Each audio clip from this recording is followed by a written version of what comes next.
I didn't let your brother kill you, I'll tell you. I'm so sorry.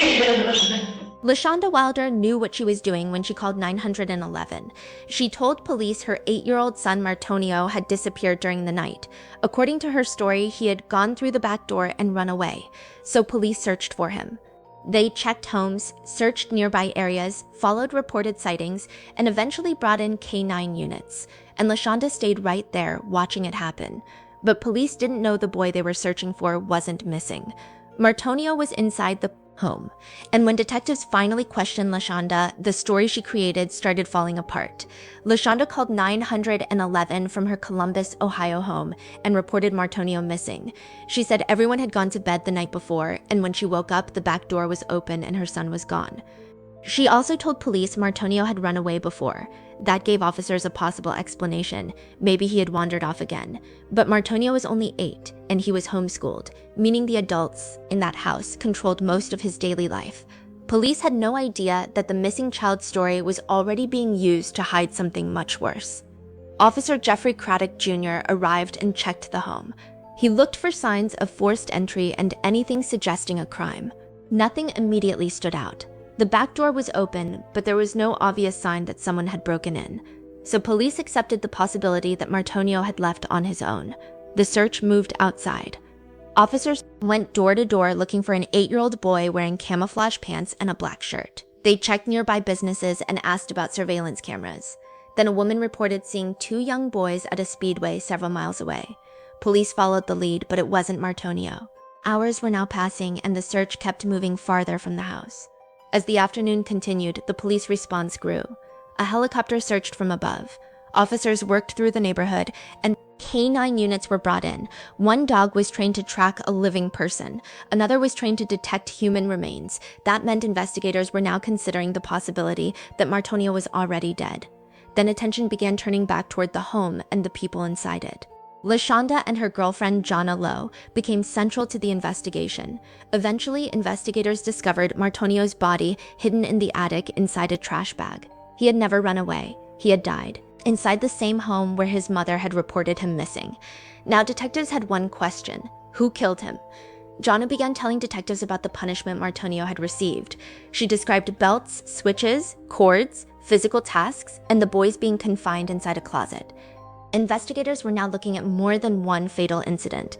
They were uncovering evidence of repeated abuse. Jonna also said LaShonda had admitted Martonio was dead and that his body had been hidden. LaShonda gave detectives a different explanation.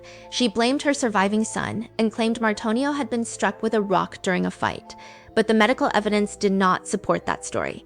The autopsy showed that Martonio died from asphyxia caused by neck compression.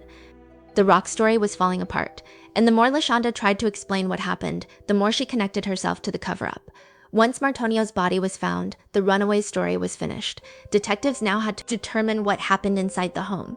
Jonna described the way Martonio had been punished, including belts, switches, cords, and being confined inside a closet. She also described physical tasks being used as punishment. Investigators were uncovering evidence that Martonio had suffered for much longer than the night he died. Jonna eventually told detectives that LaShonda had admitted Martonio was dead and had described hiding his body.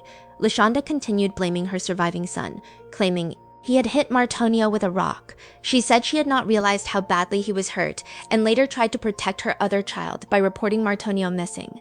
But the autopsy told a different story. The medical examiner determined that Martonio died from asphyxia by neck compression. He was also severely malnourished and dehydrated, weighing only 35 pounds. His body showed injuries consistent with physical abuse.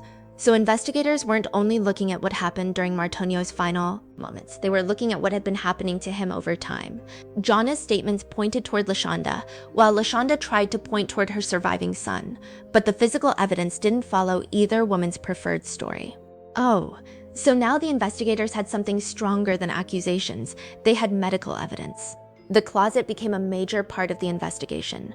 According to Jonna, the boys could be confined there for long periods, sometimes overnight. Cords were used to keep the doors closed. During questioning, detectives asked about the cords and other objects inside the home. Every question brought another detail forward. LaShonda admitted Martonio had been confined and that she helped cover up his death. She insisted she never meant for him to die and said she was trying to protect her other child. But detectives were focused on what actually happened. Martonio was dead, his body had been hidden, police had been sent searching for him, and the person who made that call already knew he was gone. The physical evidence kept weakening LaShonda's story. Martonio's condition showed signs of serious neglect and repeated abuse. Jana's account placed LaShonda at the center of what had happened. LaShonda's attempt to blame her surviving son didn't match the medical findings. Eventually, she began admitting more about the cover-up and the hiding of Martonio's body. She still claimed his death was not intentional, but that did not explain why police had been sent searching for a child who is already dead. Detectives now had the body, the autopsy, the statements, and the evidence inside the home. The story was no longer about a missing child. It was about what happened to a child who had never left. By the time the case reached court, the runaway story was gone. Martonio had been inside the home, his body had been hidden in the attic, and the autopsy established that he died from asphyxia caused by neck compression. The examination also showed severe malnutrition, dehydration, and injuries consistent with physical abuse. LaShonda Wilder and Jana Lowe were charged in connection with Martonio's death and the concealment of his body. The evidence showed that the 9/11 call was not the beginning of a search for a missing child. It was part of an attempt to hide what had already happened. Jana Lowe later pleaded guilty to murder and gross abuse of a corpse. She was sentenced to life in prison with the possibility of parole after 15 years.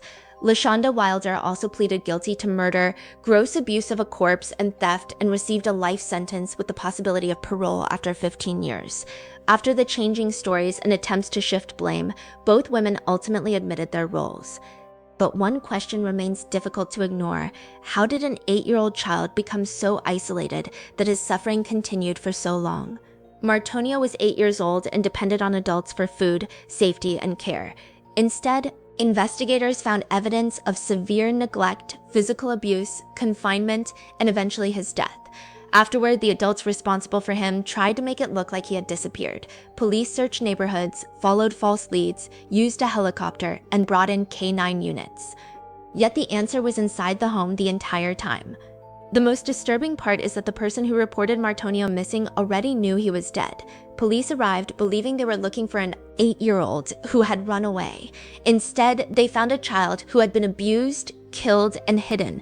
The autopsy exposed the real cause of death, while the conflicting stories exposed the cover-up. Martonio Wilder was only 8 years old. He deserved protection, food, safety, and the chance to grow up. He never got that chance. If you want more true crime stories that get straight to the facts and leave no detail behind, subscribe to Fable of Crime, turn on notifications so you don't miss the next case. And if this story made you stop and think, let me know what you think in the comments. Until next time, stay safe.